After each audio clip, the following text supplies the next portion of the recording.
ACEPA. Hello, my name is Lillian Bruce, Gender and CSO Advisor for Inclusive Legislatures for Gender Responsive Policies Project here in ACEPA, African Center for Parliamentary Affairs. It depends. Once you come into the office, it depends on a number of things that are on your desk. It could be checking your emails to see what deliverables you need to do. And mostly it comes with either reviewing reports, making sure that the project implementing plans are underway, and you start doing planning of these activities via emails with teams, emails with consultants, and then also planning with Parliament for implementation. So under the Inclusive Legislatures for Gender Responsive Policies is a 5-year project here in ACEPA. ACEPA is the implementing partner together with Parliamentary Center. It's funded by Global Affairs Canada. And so in this project, there are 3 components or 3 objectives that we are working on. One is to strengthen the capacities of parliamentary staff and MPs of parliamentarians or elective officials in 3 countries, Ghana, Togo, and Kenya.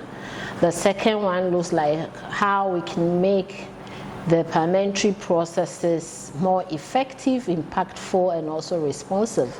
And then the third angle of the project looks at how we can connect Parliament and their processes with CSOs and also make citizens participate in these parliamentary processes. And if I mention parliamentary processes, I'm talking about parliamentary oversight, the representation, budget scrutiny, and then also lawmaking.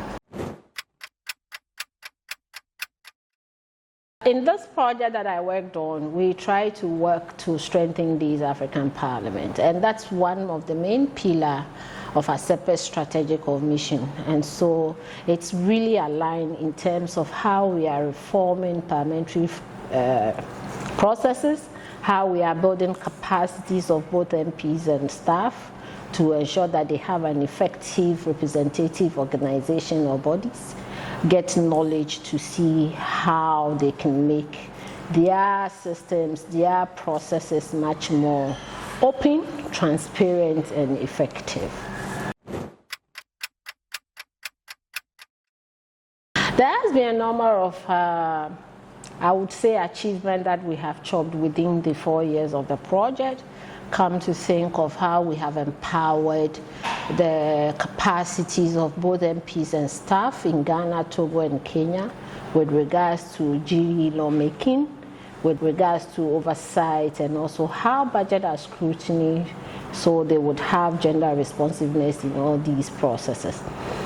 The project initially started with assessment. So for me, Ghana were able to get Parliament, open their doors for us to do what we call institutional gap analysis, which is great. And out of that, and then the findings of that assessment have opened many amendments with regards to policies in Parliament in Ghana. For instance, I can boast of a draft gender equality policy, anti-harassment policy, and also child daycare policy for Parliament of Ghana. We can also mention a number of tools that we have done with Parliament with regards to how they do their scrutiny, post-legislative scrutiny, and also oversight from a gender responsiveness here.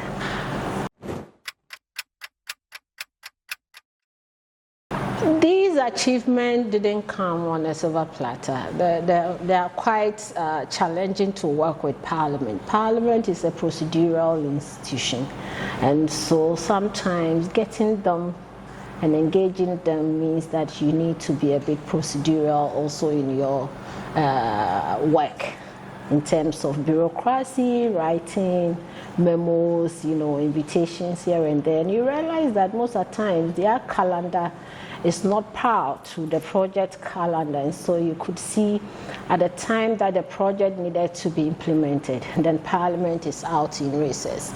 And these are some of the challenges that we face in the project. But the willingness to work with the project is there, though we have challenges in terms of how Parliament sits and then their recession and how it's aligned to the project timelines as well.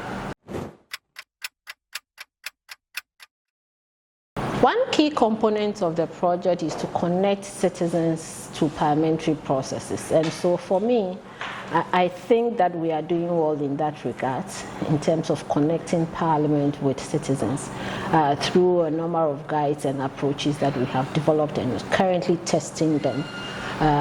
We can talk about our engagement with the public affairs unit also, and how we want to digitalize most of the tools that they have used in connecting citizens. And so we hope that at the end of the project we will have some level of tools to boast, and we have used a few of them, or have tested a few of the tools that we have developed, such as the community scorecards that connect the Parliament directly to service delivery issues at the community level. And so I would say that ACEPA's work have impacted in terms of communities and how we have connected them to parliamentary processes.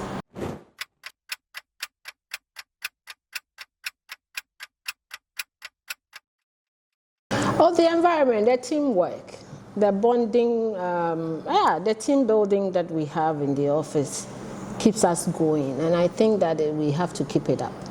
We have to do more team building exercise to find our strength and our weakness, and just like puzzle, we should fit very well to lift the organization up.